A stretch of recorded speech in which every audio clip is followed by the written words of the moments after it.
Readings of Almighty God's Words. The responsibilities of leaders and workers.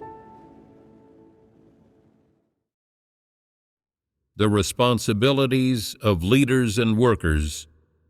5. What we fellowshipped on just now are the aims of God's house in promoting and cultivating all kinds of talented people. No matter the kind of work that those who are selected for promotion and cultivation do, whether it be technical work, ordinary work, or the general affairs of the church. In short, it is all for the sake of enabling them to understand the truth principles and enter into the truth reality, and so that they can do their duty in a way that is up to standard as quickly as possible in order to satisfy God's intentions. This is what God requires of people, and of course, it is also what is needed for the church's work. Do you now understand the significance of God's house promoting and cultivating all kinds of talented people? Are there still any misunderstandings? Some people say, now that this person has been promoted to leader and has status, they are no longer an ordinary person. Is it right or wrong to say this?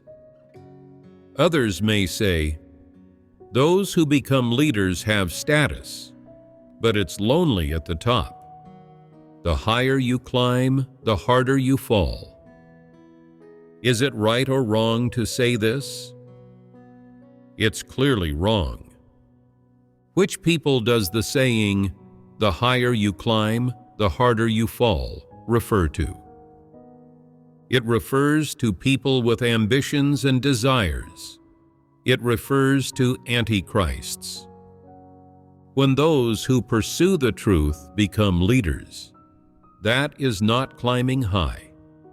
It is God making an exception by elevating them, and it is God's blessing that places this burden on them and allows them to do the work of a leader. The higher you climb, the harder you fall, is a conclusion drawn by non-believers and describes the consequences of non-believers pursuing a career in officialdom. Those disbelievers have no discernment and apply this saying to positive people, which is a grave mistake. Others may say, he was born in a rural area, and now he has become a church leader, a high-flying phoenix from lowly beginnings. Is it right or wrong to say this? These are the devilish words of non-believers and cannot be applied to God's chosen people. In God's house, God blesses those who pursue the truth, those who are honest, those who are kind-hearted, and those who defend the work of God's house. Once these people understand the truth and gain some stature, they will be promoted for cultivation and practice sooner or later, to replace those who are false leaders and antichrists.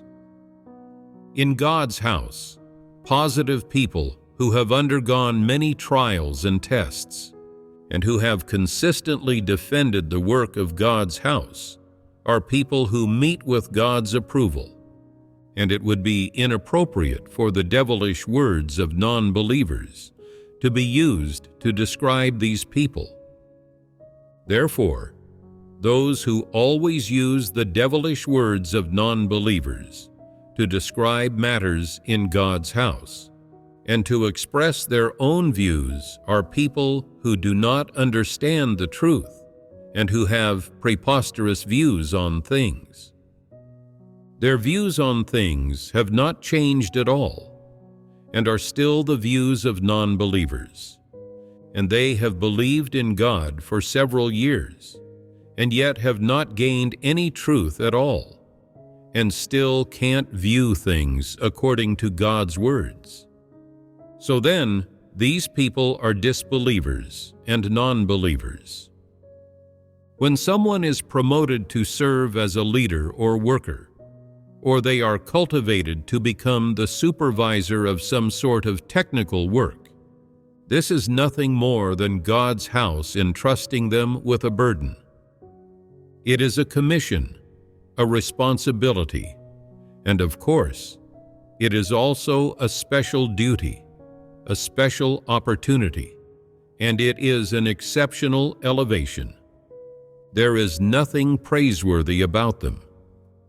When someone is promoted and cultivated by God's house, it does not mean they have a special position or status in God's house, so that they can enjoy special treatment and favor. Instead, after they have been exceptionally elevated by God's house, they are given excellent conditions to receive training from God's house, to practice doing some substantial church work, and at the same time, God's house will have higher required standards for this person, which is very beneficial for their life entry.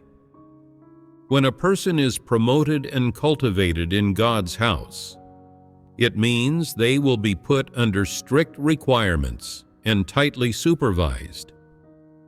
God's house will strictly inspect, supervise, and push forward the work they do, and will get to understand and give attention to their life entry.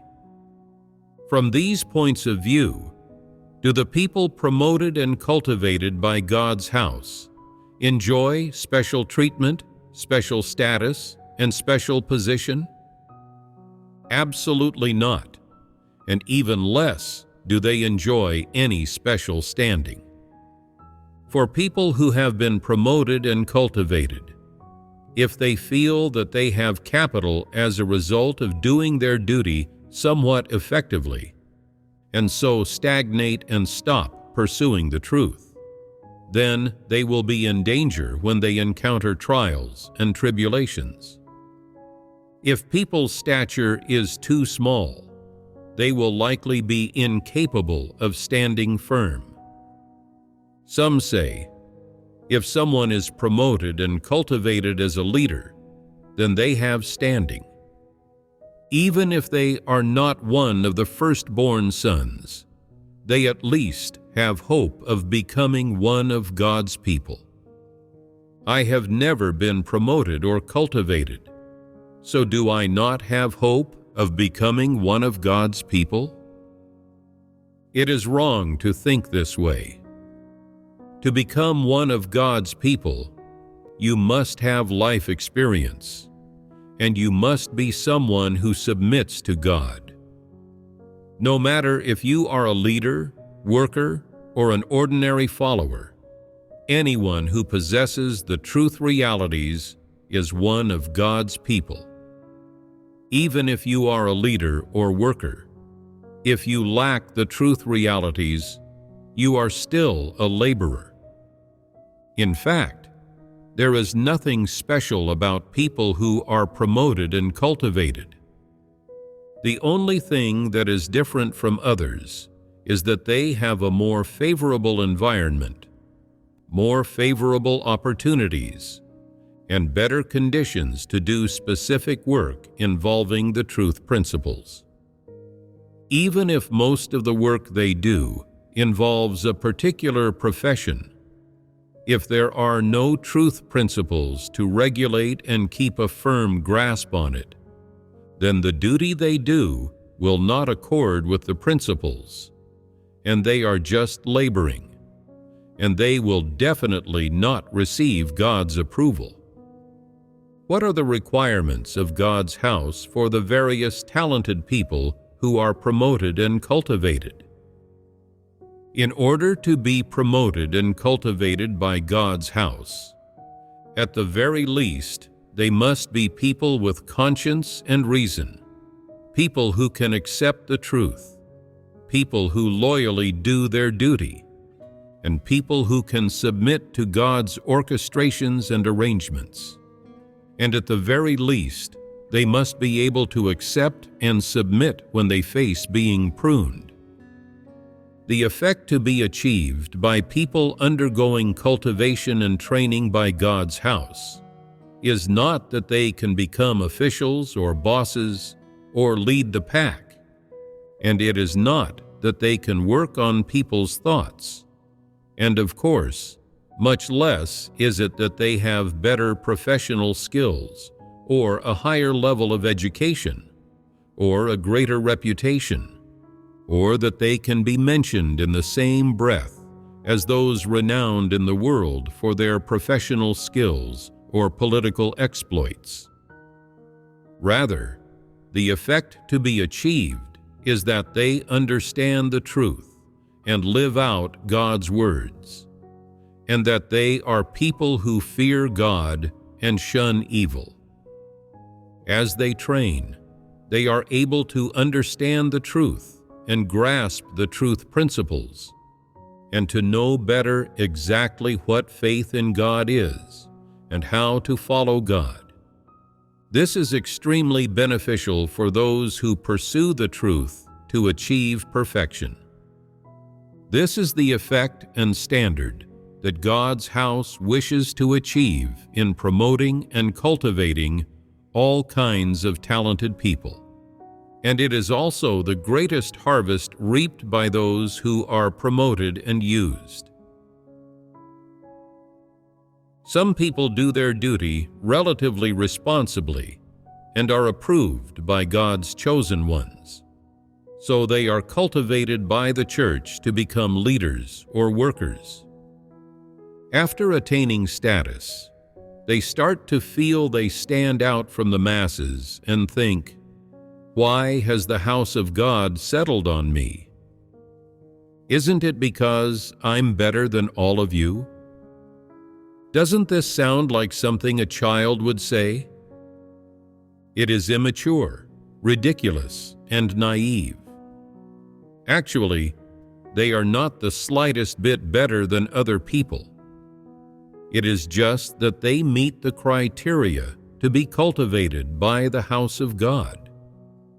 Whether or not they can shoulder this responsibility, do this duty well, or complete this entrustment is another matter.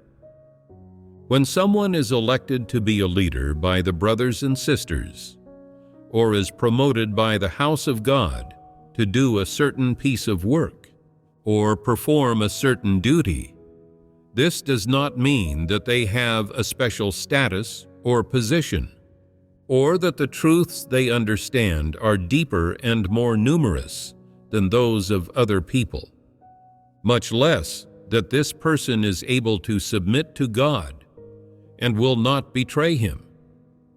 Certainly, it does not mean either that they know God and are someone who fears God. They have attained none of this, in fact. The promotion and cultivation is merely promotion and cultivation in the straightforward sense, and is not equivalent to them having been predestined and approved of by God. Their promotion and cultivation simply means they have been promoted and await cultivation. And the ultimate outcome of this cultivation depends on whether this person pursues the truth and on whether they are capable of choosing the path of pursuing the truth. Thus, when someone in the church is promoted and cultivated to be a leader, they are merely promoted and cultivated in the straightforward sense. It does not mean that they are already an up-to-standard leader or a competent one, that they are already capable of undertaking the work of a leader and can do real work. That is not the case. Most people cannot see through to these things, and based on their own imaginings, they look up to those who have been promoted. This is a mistake. no matter how many years they have believed in God for, do those who are promoted really possess the truth reality? Not necessarily. Are they able to implement the work arrangements of the house of God? Not necessarily. Do they have a sense of responsibility? Are they loyal? Are they able to submit? When they encounter an issue, are they able to seek the truth? All of this is unknown. Do these people have God-fearing hearts? And just how great are their God-fearing hearts? Are they able to avoid following their own will when they do things? Are they able to seek God? During the time that they perform the work of leaders, are they able to frequently come before God to seek the intentions of God? Are they able to lead people into the truth reality? They are certainly incapable of such things. They haven't received training, and they haven't had enough experiences, so they are incapable of these things. This is why promoting and cultivating someone doesn't mean they already understand the truth, nor is it saying that they are already capable of doing their duty in a way that is up to standard. So, what is the aim and significance of promoting and cultivating someone? It is that this person is promoted as an individual in order for them to practice, and in order for them to be specially watered and trained, thus enabling them to understand the truth principles and the principles, means, and methods of doing different things and solving various problems, as well as how to handle and deal with the various types of environments and people they encounter in accordance with God's intentions, and in a way that protects the interests of the house of God. Judging based on these points, are the talented people promoted and cultivated by the house of God adequately capable of undertaking their work and doing their duty well during the promotion and cultivation period or prior to promotion and cultivation? Of course not. Thus, it is unavoidable that during the cultivation period, these people will experience pruning, judgment and chastisement, exposure and even dismissal. This is normal. This is training and cultivation. People must not have any high expectations or unrealistic demands of those who are promoted and cultivated. That would be unreasonable and unfair to them. You can supervise their work. If you discover problems or things that violate principles in the course of their work, you can raise the issue and seek the truth to resolve these matters. What you should not do is judge, condemn, attack, or exclude them, because they are just in the cultivation period and should not be viewed as people who have been made perfect, much less as people who are blameless, or as people who are possessed of the truth reality. Like you, they are merely in a period of training. The difference is that they undertake more work and responsibilities than ordinary people. They have a responsibility and an obligation to do more work. They must pay a greater price, suffer more hardship, exert more mental effort, solve more problems, tolerate more censure from people, and of course they must also make a greater effort, and compared with ordinary people doing their duties, they must have a bit less sleep, enjoy a bit less fine food, and not engage in so much gossip. This is what's special about them. Apart from this, they are the same as anyone else. What is the point of me saying this? It is to let everyone know that they must correctly approach the various types of talented people promoted and cultivated in God's house, that they must not be harsh in their demands of these people, and of course, that they must not be unrealistic in their opinion of them either. It is foolish to excessively admire and look up to them. It is inhumane and unrealistic to make overly harsh demands of them. So, what is the most reasonable way to treat them? To regard them as ordinary people, and when you need to seek someone out regarding a problem, to fellowship with them and learn from each other's strengths and complement each other.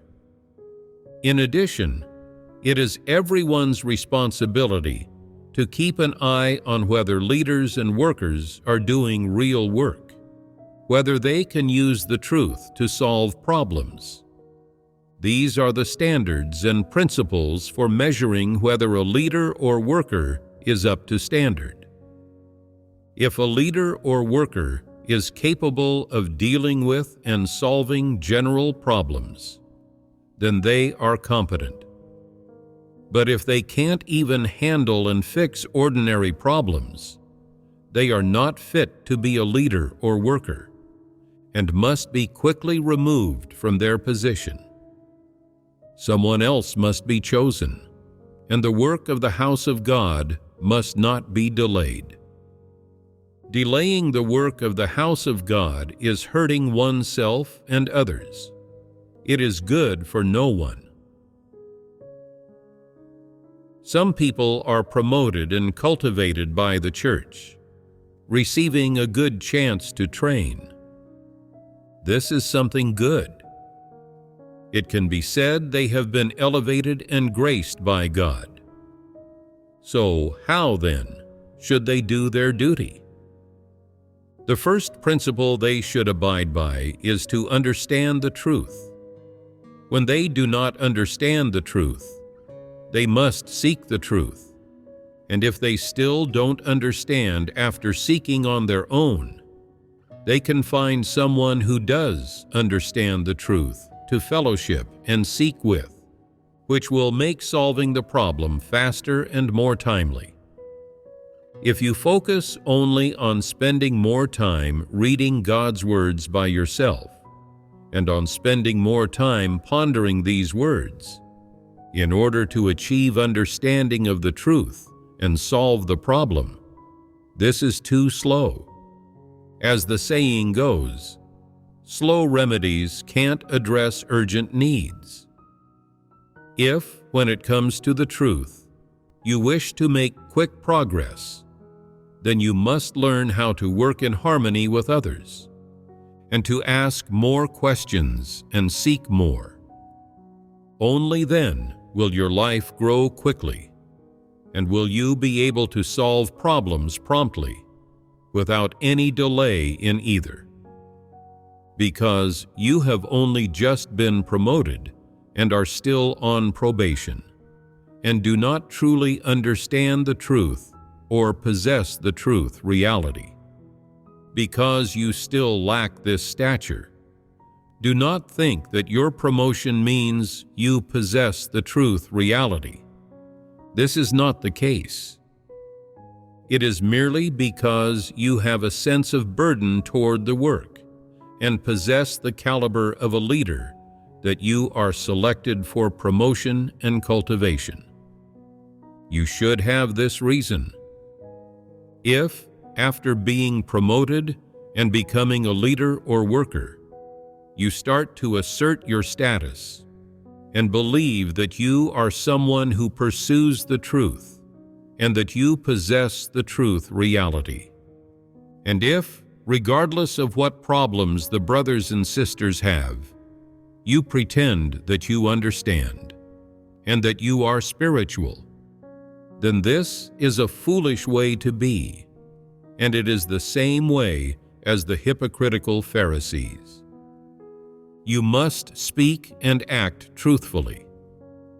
When you don't understand, you can ask others or seek fellowship from the above. There is nothing shameful about any of this. Even if you don't ask, the above will still know your true stature and will know that the truth reality is absent in you. Seeking and fellowshipping are what you ought to be doing. This is the reason that should be found in normal humanity, and the principle that should be adhered to by leaders and workers. It is not something to be embarrassed about. If you think that once you are a leader, it is embarrassing to not understand the principles, or to constantly be asking other people or the above questions, and you're afraid that others will look down on you, and then you put on an act as a result, pretending that you understand everything, that you know everything, that you have work capability, that you can do any church work, and do not need anyone to remind you or fellowship with you, or anyone to provide for you or support you, then this is dangerous, and you are too arrogant and self-righteous, too lacking in reason. You don't even know your own measure. Does this not make you a muddle-headed person? Such people do not actually meet the criteria for being promoted and cultivated by the house of God, and sooner or later they will be dismissed and eliminated. And so, every leader or worker that has just been promoted should be clear that they do not have the truth reality. They should have this self-awareness. You are now a leader or worker, not because you were appointed by God, but because you were promoted to be one by other leaders and workers, or were elected by God's chosen people. This does not mean that you have the truth reality and true stature. When you understand this, you will have a little reason, which is the reason that leaders and workers must possess. Do you understand now? So, how exactly should you do work? How should you put harmonious cooperation into practice? How should you seek the truth to resolve problems whenever you encounter them? These things must be understood. If corrupt dispositions are revealed, seek the truth and resolve them as soon as possible. If they are not resolved in time and impact on your work, this is a problem. If you are not familiar with a profession, you should also get learning without delay, because some duties involve professional knowledge. If you only understand the truth without grasping any professional knowledge, it will also affect your work results. At the very least, you must grasp and understand some basic professional knowledge, so that you can be effective in following up on and guiding people's work. If you are only proficient in a profession, but do not understand the truth, there will likewise be deficiencies in your work. So you will also need to pursue the truth and cooperate with people who understand the truth in order to do your duty properly. Just because you have proficiency in professional skills or a certain field of knowledge, it doesn't mean that you are able to do things according to the principles. So it is essential to seek fellowship with people who understand the truth. This is a principle you should abide by. Whatever you do, you must not pretend. You are in the training and cultivation period, and you have a corrupt disposition, and you do not understand the truth at all. Tell me, does God know about these things? Yes. So wouldn't you look foolish if you pretended? Do you want to be foolish people? No, we don't. If you don't want to be foolish people, what kind of people should you be? Be people with reason, people who can humbly seek the truth and can accept the truth. Don't pretend. Don't be hypocritical Pharisees. What you know is just some professional knowledge. It is not the truth principles. You must find a way to appropriately leverage your professional strengths and put your acquired knowledge and learning to use on the basis of understanding the truth principles. Is this not a principle? Is this not a path of practice? Once you learn to do this, you will have a path to follow, and you will be able to enter into the truth reality. Whatever you do, don't be stubborn, and don't pretend. Being stubborn and pretending is not a rational way of doing things. Rather, it is the most foolish way of doing things. People who live by their corrupt dispositions are the most foolish people. Only those who seek the truth and handle matters according to the truth principles are the smartest people. Through this fellowship, do you now have the correct understanding and view regarding the promotion and cultivation of all kinds of talented people by God's house? Now that you have the correct view on this, can you take the correct approach toward these people? You must take the correct approach toward their strengths, as well as toward the shortcomings and deficiencies they have in terms of their humanity, work, profession, and various other aspects. All these things must be approached correctly.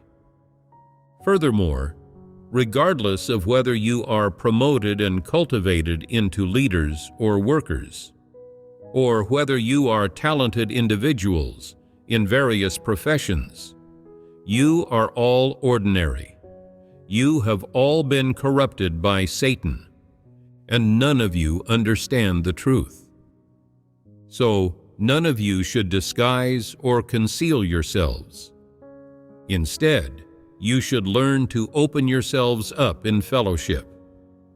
If you don't understand, then admit that you don't understand. If you don't know how to do something, then admit that you don't know how to do it. No matter what problems or difficulties arise, everyone should fellowship and seek the truth together to find a solution. Before the truth, every person is like an infant. Every person is impoverished and pitiful and utterly lacking. What people need to do is be submissive before the truth, have a humble and yearning heart, and seek and accept the truth, and then practice the truth and achieve submission to God. By doing this, people can enter the reality of the truth of God's words while performing their duties and in their real lives. Everyone is equal before the truth. Those who are promoted and cultivated are not very much better than others. Everyone has experienced God's work for around the same time. Those who have not been promoted or cultivated should also pursue the truth while doing their duties. No one may deprive others of the right to pursue the truth. Some people are more eager in their pursuit of the truth and have some caliber, so they are promoted and cultivated, This is due to the needs of the work of God's house.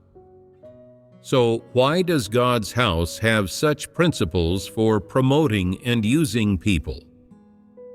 Because there are differences in people's caliber and character, and each person chooses a different path.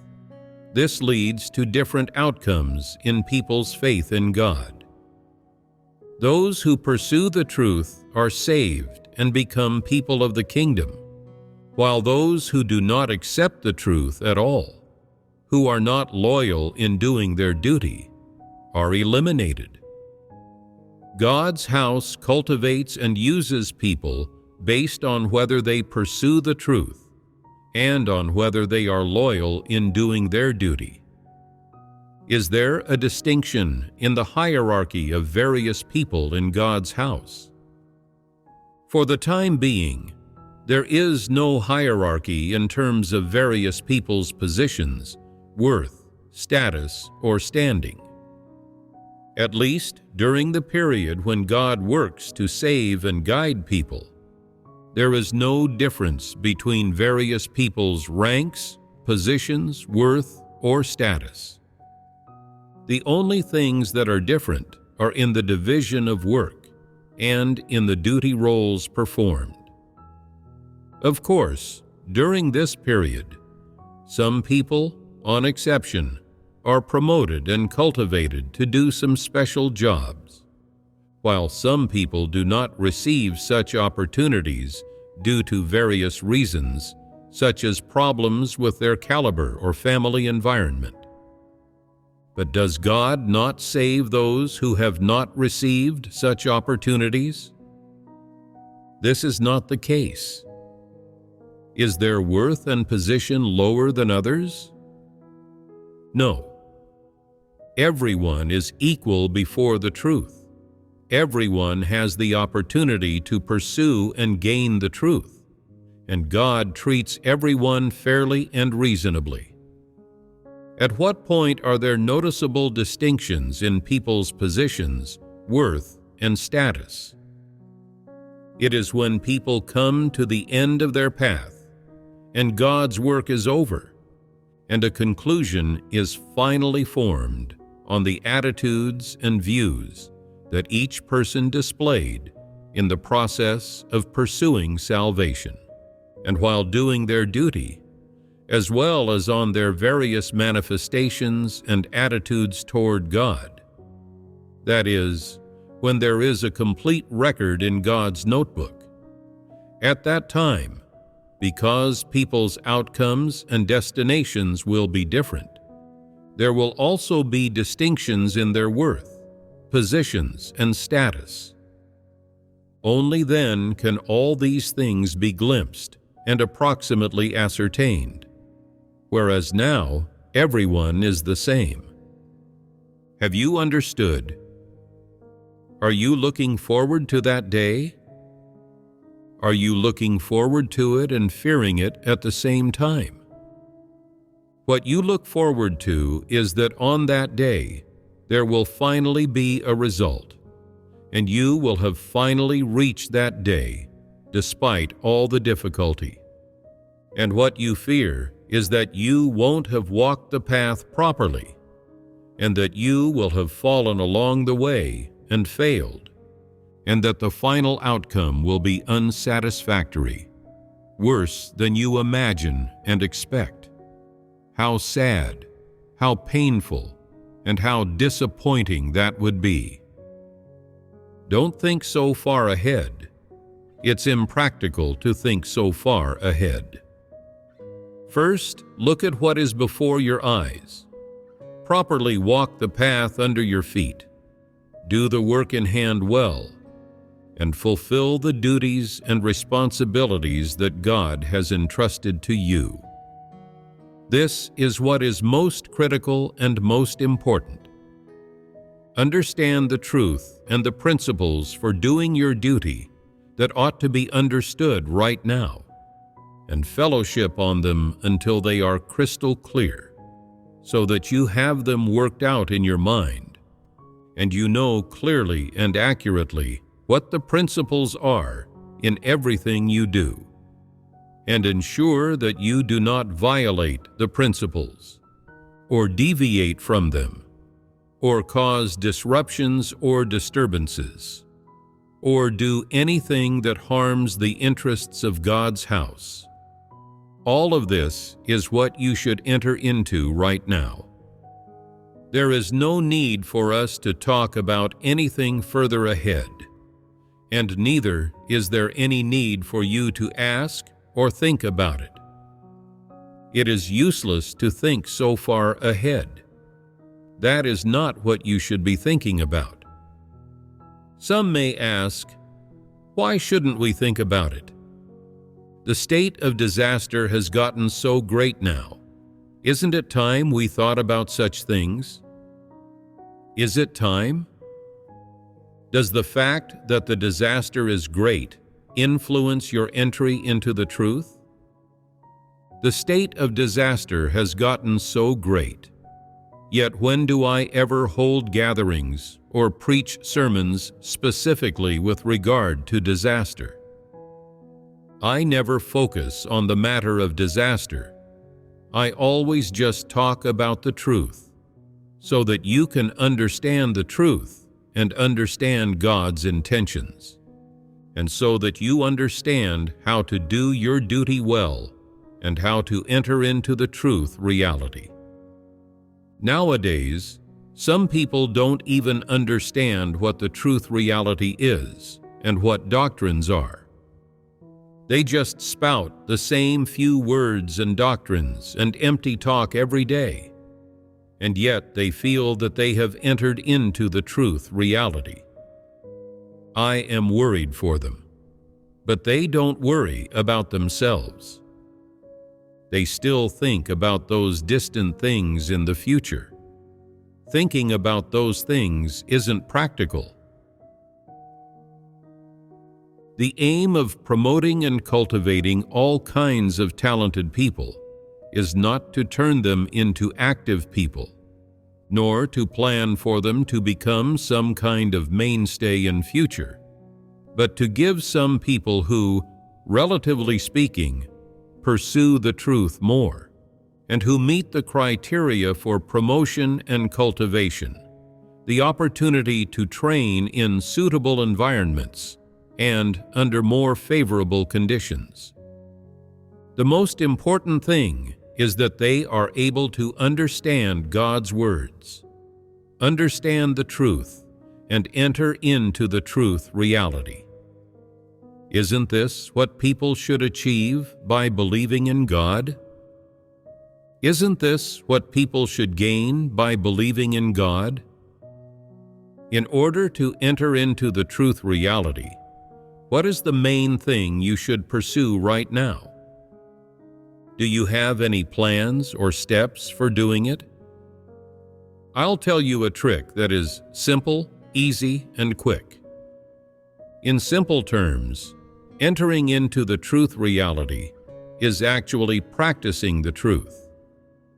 In order to practice the truth, it is necessary to first deal with one's corrupt dispositions. What is the quickest starting point for resolving one's corrupt dispositions? For you, the simplest, quickest, and most trouble-free way is to first resolve the problem of being perfunctory in doing your duty, resolving your corrupt dispositions step by step. How long might it take for you to resolve it? Do you have a plan? Most people don't have a plan. They just keep working it out in their minds without knowing when to officially make a start on it. Although they know that they are perfunctory, they just don't set about resolving it and don't have any specific solution. Being lazy in doing one's duty, and not meticulous and irresponsible, and not taking it seriously, these are all manifestations of being perfunctory. The first step is to resolve the problem of being perfunctory. The second step is to resolve the problem of acting according to one's own will. As for other things, such as occasionally speaking dishonestly, or revealing deceitful or arrogant dispositions, do not concern yourselves with those things for now. Is it not more practical and effective to first deal with being perfunctory and acting according to one's own will? Are these two issues not the easiest ones to spot? Are they not easy to resolve? Are you aware when you are being perfunctory? Do you realize when you are thinking about being lazy? Do you realize when you are thinking about playing tricks or being conniving and serving yourself through trickery? Yes. If you do realize, then it's easy to resolve. Start by resolving the problems that you can easily detect and that you inwardly are aware of.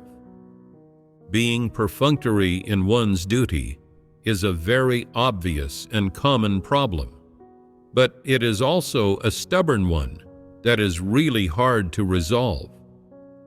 When doing a duty, one must learn to be conscientious, rigorous, meticulous, and responsible, and to do it in a firmly grounded manner. That is, by planting one foot ahead of the other. One must exert all their strength to do that duty well, until they are satisfied with how they have performed it. If one does not understand the truth, they should seek the principles and act according to them and to God's requirements. They should willingly exert more effort to do their duty well, and never do it in a perfunctory manner. Only by practicing this way can one feel peace in their heart, without their conscience reproaching them. Is perfunctoriness easy to resolve? So long as you have conscience and reason, you can resolve it. First, you must pray to God. God, I am beginning my duty. If I am perfunctory, I ask that you discipline me and rebuke me in my heart. I ask also that you lead me to do my duty well and to not be perfunctory. Practice in this way each day and see how long it takes for the problem of your perfunctoriness to be resolved, for your perfunctory states to diminish, for the adulterations in your duty to grow fewer, and for your real results to improve, and for your efficiency to increase in your performance of your duty. Performing your duty without being perfunctory, is this something you can achieve by relying on yourself? When you are being perfunctory, can you control it? It isn't easy. That's tricky then. If it's truly hard for you to control this, then you have a big problem on your hands. Which things, then, are you able to do without being perfunctory? Some people are very particular about what they eat. If a meal is not to their liking, they will not be in a good mood for the whole day. Some women love dressing up and doing their makeup. Not a single strand of hair escapes their notice. Some people are good at doing business. They calculate carefully over every single cent. If you act with this kind of conscientious attitude, you can avoid being perfunctory. First, resolve the problem of being perfunctory, then resolve the problem of acting according to your own will. Acting according to one's own will is a common problem, and it is another one that people can easily detect in themselves.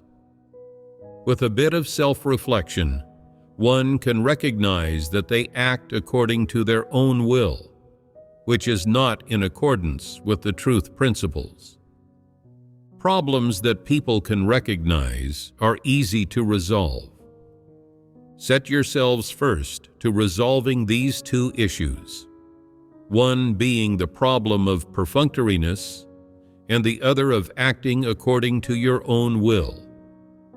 Strive within a year or two to achieve results, to not be perfunctory or act according to your own will or with the adulterations of your will in anything you do. Once these two problems are resolved, you will not be far from performing your duty in an up-to-standard manner. And if you cannot even resolve them, then you are still far from submitting to God or being considerate of His intentions. You have absolutely not scratched the surface of this.